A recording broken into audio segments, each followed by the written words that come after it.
Hi and welcome back to Cheeky Crypto. My name is Nick and today guys we're going to be jumping down into the macro picture for Bitcoin, taking a look at the on-chain metrics, what's going on with the inflows, the outflows to and from the exchanges. We're going to be taking a look at the wallet counts with retails buying, retail selling, or is it smart money that is buying and selling, all that kind of good stuff. We'll jump down into the charts, we'll take a look at the most recent price action at the macro level. As I get into the video, smash that like button, really does help push this content to more like-minded individuals. And if you're new to the channel, why not consider subscribing, tapping the bell, selecting all the notifications, and you'll ensure that you do not miss another video update. If you haven't yet joined us in Discord, check it out, linked in the description below. It's a fantastic community and it's the first place that we go to notify you of everything that's going on in the crypto space. Let's jump right down into this one, right? What we'll do is we'll start things off with our on-chain data. It's usually a pretty good place to start. So as we can kind of see, just up here at the top right hand corner, we have 3.5329 million Bitcoin going onto the exchanges since the 1st of January 2023. We can see that we've had 3.4789 million coming off the exchanges since the 1st of January 2023, meaning that there's been 53.96 thousand Bitcoin more going onto the exchanges than has come off the exchanges. This is also depicted here on the Bitcoin exchange net change or net difference change over a 30-day average bar. So basically each one of these bars is a 30-day period. As an average, you can see that we've had a lot more flowing onto the exchanges. Anything that is down lower than this midline is basically Bitcoin flowing away from the exchanges. So at the moment, pretty much this year, we've seen an excessive amount of Bitcoin flowing to the exchanges. This is also depicted here on the Bitcoin exchange balance, where we can see that basically Bitcoin's been going on to the exchanges. Not overly a positive sight if we start thinking about the inflows and the outflows representing supply and demand. It's not perfect, but it gives us an idea. Now, when we take a look at the line graphs, we can see things are reasonably well balanced. And we do see that there's actually been a slightly more in the way of outflows in the last 48 hours. Okay, we can see this surge up here with a deviation with the inflows actually dropping to the downside. This is interesting. It's interesting for a couple of reasons. So what we're going to do is we're going to jump down into the reason and rationale behind it. But before we do that, I do want to reflect on one thing. Now, if I come back into our price chart here and I come over to our macro view and just bring this down. Okay, so in this little range just here, this is the December 2018 lows right here. Okay, and then basically the 1st of January, we saw this run to the upside all the way through to June 2019. Okay, we see this very significant rise in the price action. Now, this rose up a sum of 342%. There are people saying that essentially this is a new bull market right here. And, you know, we're looking at a very similar kind of setup, right? Reversal from the bear market low, and we're pushing upwards, right? And a lot of people are saying this is a very similar setup and that we are pushing up like we did back in 2019. And we're just basically getting this run to the upside. Now we're close to kind of reaching that point, right? We're talking, you know, June as kind of the peak on this one. Now, where we are right now, we've gone up 95%. Okay, so 95% from January into May. Okay, so that would actually put us a little bit lower on this one. So let me go ahead and grab that. So May would put us around here. We did 138% during that same time period. So people are saying it's roughly the same. Now, the thing that I need to kind of point out here is the differences of what was going on during these two time periods. Okay, it's really hard for us to think that we are just repeating ourselves. You'll find that people will want to kind of say that we're doing exactly the same as what we've done before. And what they'll do is they'll go ahead and say, look, we're doing exactly this. We're going to grab these bar patterns. We're going to move them over here. Look, we're doing this. We're going to the moon. We're going to be targeting out, you know, 45K, 50K, whatever, right? All of that is really just nonsense. You can't expect the same thing when you've got different variables. And I've spoken about this a dozen times already, but just to kind of reiterate it for anyone who is not, you know, currently kind of watching a lot of the content or is new to the channel, over this side here and the time before, we saw a retracement on the fib levels. If I pull this in, okay, that went down and stayed above the 1.236, which is down here. You can see this one didn't come down lower than the 1.236. In fact, I need to change this because I don't know if this is still on Is it still on? No, we've got to put the fib levels on. There we go. It stayed above the 1.236. I knew that was a little bit off there, but you can see here, we're above that 1.236. Now, where are we and why is things so vastly different? The last two bearish cycles stayed above that 1.236. Where we are right now, however, we had the initial pull to the downside. Let's get that snapped on there. We then had that little rally there. Okay, that took us to about $48,000. And then we come down here and we came down deeper than the 1.382. Okay, and you can see it here, but it's not on my fib. So what I'm going to do is I'm going to come into my fib and I'm going to go ahead and put 1.382, and I'll just make that yellow as well with everything else. And okay, so now you can see the 1.382 is here and we came down lower almost towards a 1.618. So we know that we're doing things differently, not just on the fact that we have a smaller run than we have had previously, but we also are running different fib levels. Now, this is important because when I bring up our data here, for our inflows and our outflows, it's important that we also reflect on what the inflows and outflows were looking like for the previous bullish market, right? So from the 1st of January 2019 through to, if today is the 6th, I would do it to yesterday, which would be the 5th of May. Okay, and just we can see here that we had 6.1617 million going on and 6.1612 million coming off. Okay, slightly more on the way of inflows, but vastly different in terms of the amount of volume being pushed through. Okay, and moving around more than anything else. Almost double the amount of Bitcoin was transacting, moving to and from the exchanges since the 1st of January 2019 to the 5th of May 2019 versus the 1st of January 2023 to the 5th of May 2023. We can notice that there's a significant volume shift here, very, very different to what we have seen in the 2019 run. Okay, so when we think about this, we have to kind of consider that this run here had almost double the amount of volume behind it if we were to reflect on inflows and outflows or people moving Bitcoin around versus what's going on here. Okay, these are very different. So not only do we have fib level differences, but we also have inflows, outflows differences between these time periods, right? So we can go further than this. Okay, and as we come into our wallet counts, we can reflect on what's going on right now. We have Bitcoin Dust, which is basically a wallet that has over 0.01 Bitcoin. These wallet counts are on the increase, a lot of retail money coming in. Retail money, in fact, retail investors, either 0.1 Bitcoin or 1 Bitcoin or 10 Bitcoin, they're all on the rise. We can see these significant FOMOs from retail investors right in here. Okay, now when we take a look at our whale investors, we get a vastly different point of view, right? Smart money is coming out, whereas small money and dumb money is coming in. Now, this also is something that we're looking at over a 90-day period, but the second that we start zooming out, we start to see that picture. But more importantly, is when we start thinking about price action and what was going on during this reversal of 2018 into 2019, and what's going on between the reversal here in 2022 to 23, then we should probably be reflecting on what was going on with the wallet count data in those two time periods. So when we start taking a look at retail investors here, we can see that during this low point in 2018, retail investors were selling out of their positions into that low, okay? Whereas right now, those retail investors have been basically buying up and haven't been coming out. So we see two different things going on. Okay, so not only do we have fib levels that are different, okay, we've gone down much deeper than typically would expect of a bear market. Usually bear market would be between that 1 and 1.236 fib level if you were to keep it into a three-wave corrective structure. But we actually dropped down lower than the 1.382. And that's a vastly different number from a Fibonacci sequencing point of view that's going to resonate differently with people. So we can't expect the same result. Not only that, we see about half the, it's actually a little bit less, but it's about 45, we'll call it 45%. 45% difference in the volume between what is actually moving on and off the exchanges right now. So it was significantly lower volume of Bitcoin moving around than we saw previously. And we also see that retail investors are buying now whereas they were selling before. Okay, these are very different things, and therefore expecting the same result is a little bit foolish.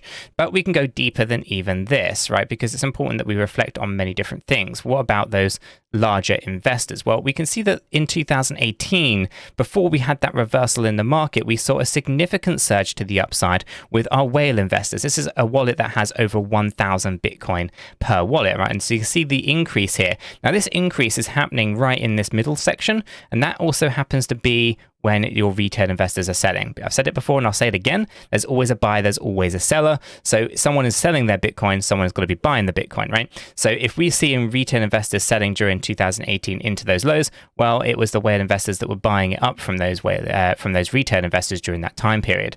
But where are we right now? Well, as we say, we see that our retail investors are buying right now in 2023 and our whale investors are selling right now. So again, we can see that whales were selling in June to 2022 when the bottom was in, air quotations.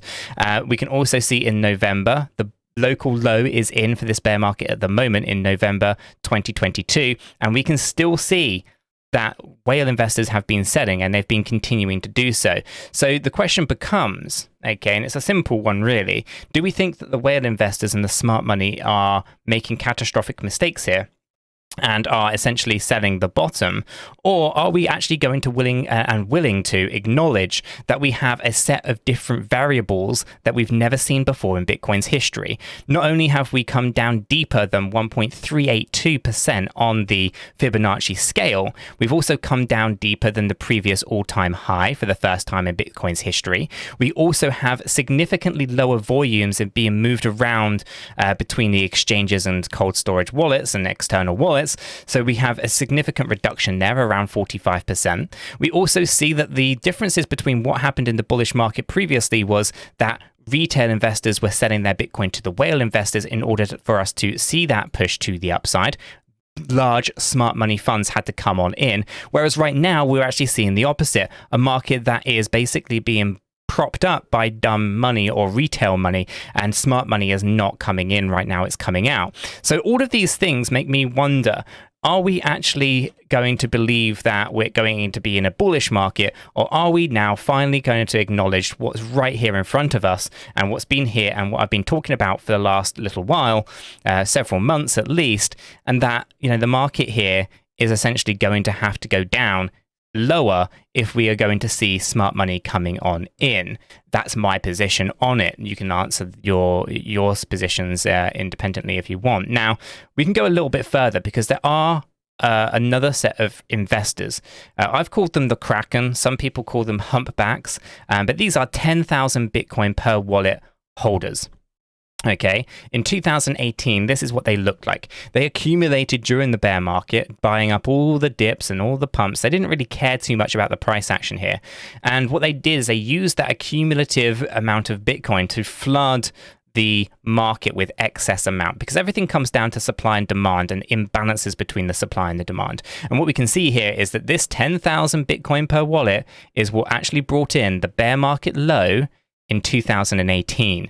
Okay, we can argue that, you know, retail investors were selling their Bitcoin to the whale investors during this flat period and as it started to move down, but we can see categorically right here that the Kraken-sized wallet flooded that market, bringing in the bear market low. And during that point in time is when you started to really see a significant surge here with our whale investors. And then they started to just kind of go sideways a little bit, and then bam, they continued to take it up higher. Okay, now, where are we right now with all of that? Well, our whale investors are still, you know, aggressively coming out of their positions. They're not coming in. And our Kraken-sized wallet is doing this right now. Okay, we have been accumulating during this bear market so far, and we have seen a little bit of a move to the downside recently, now hovering on 115 wallets. We did actually peak this up here, okay, in November, funny enough, right? There was a high of these wallets in November at 123. Okay, price moves up, that's your orange line, and these wallet counts have been selling into those retail investors. Retail investors have been tricked into buying all of the Bitcoin, or say all of the Bitcoin in air quotations, and just, you know, they've been buying the Bitcoin from the larger investors. Okay, so it's really important that we understand that the buyers and the sellers, they always are in balance, right? You can't just magically you know, have Bitcoin out of thin air not make sense. So it wouldn't make sense, right? It has to come from somewhere if it's on chain. Now, there is synthetic Bitcoin, but that's not real Bitcoin. We're talking about real BTC on the Bitcoin chain, okay? And we're talking about when one person buys it, that someone else must have sold it to them, right? It's a sum zero game, right? There's only 21 million of them, and someone's buying and someone's selling, right? That's trading between people. So when we see a lot of retail money coming in and retail accumulation occurring, well, it's obvious that someone's going to be selling that Bitcoin to them. And we can see categorically here, very obviously within the data that we see a significant downside with larger investors, your billionaires, your smart money funds, your hedge funds or whatever, your micro strategies, whatever, right? We can see that they are selling their Bitcoin to the retail investors. And you've got to ask yourself, why are they doing this? If we're in a bullish market, why are they doing this? It doesn't make sense. You follow the money. You don't follow the words or the action. You follow their actions, right? So if they might tell you that they're selling their Tesla stock to buy, Twitter, for example, great. But that's not the action. The action is that they sold Tesla stock. So you should be following that action. You shouldn't be just following their words and their directions and all that kind of stuff. Okay. So when we're looking at Bitcoin here and we're looking at the data, well, the data is very clear. Big money is exiting and small money is coming in. Small money ultimately will eventually have to sell their Bitcoin to the larger funds at some point in the future. And the price can go down pretty deep before that happens. It's not a popular opinion, but it's something that can actually occur. So we should be aware of these things and we should be making more informed decisions rather than just blindly following the idea that we are in a bullish market. I want to be in a bull market. I want us to all be making ridiculous stacks of cash, but I don't think that's where we are right now. So following the data, as we have been doing for the last 5 months now, when I've been saying this is a bear market rally, it's the biggest bull trap in Bitcoin's history, I genuinely do believe it and mean it in myself. Okay. Now, when we take a look at things here, we can see that we are overbought on the weekly, the daily, the 8-hourly, and so forth. So we are looking for a move to the downside. Anyone who caught this morning's video will know that we are looking at tracking a big 5-wave structural move to the downside as one of the possibilities here. Now, we'll note that our indicator here that's available to our Patreon members is on a different setting than standard. Okay, so standard settings are on close position. If I put this on close position, it will change the output here. But I'm using this on 𝗕𝗃𝗪𝗔𝗥𝗡.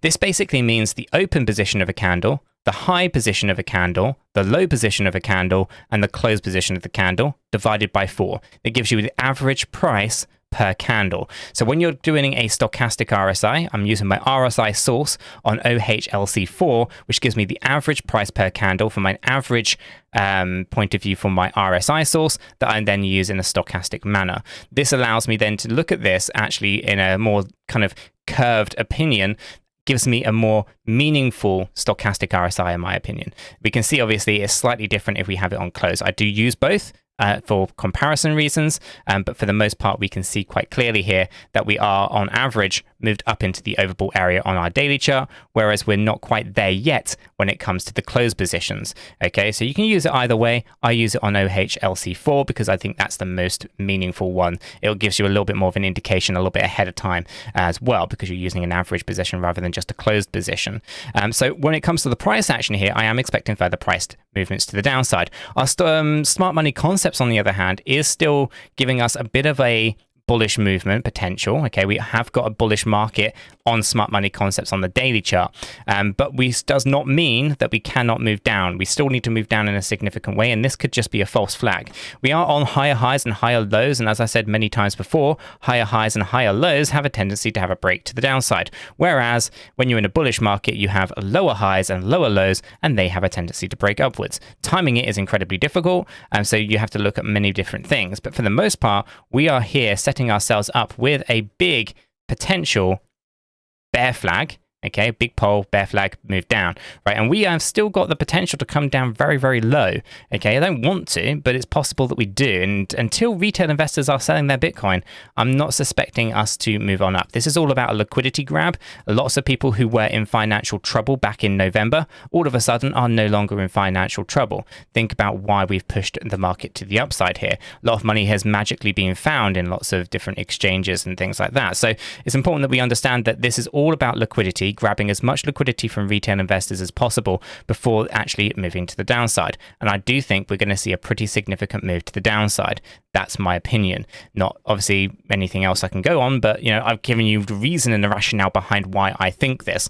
And if you are bullish on the market, I'd love to hear your points of view and your rationale as to why you're bullish. And I wouldn't want to see just a line on a chart to say, look, we're going to the moon because we're going up into higher highs, for example. That shit wouldn't fly with me. I want to see some proper statistics that actually back up the idea that we're in a bullish market. At the moment, I can't see any. And so if anyone does have any kind of insight into that, I would be all ears because, as I said, I want this to be a bull market. I just can't see it until we see retail investors selling their Bitcoin to the larger institutional investors. And until we actually start seeing that, I'm not optimistic about the future of crypto on a macro level.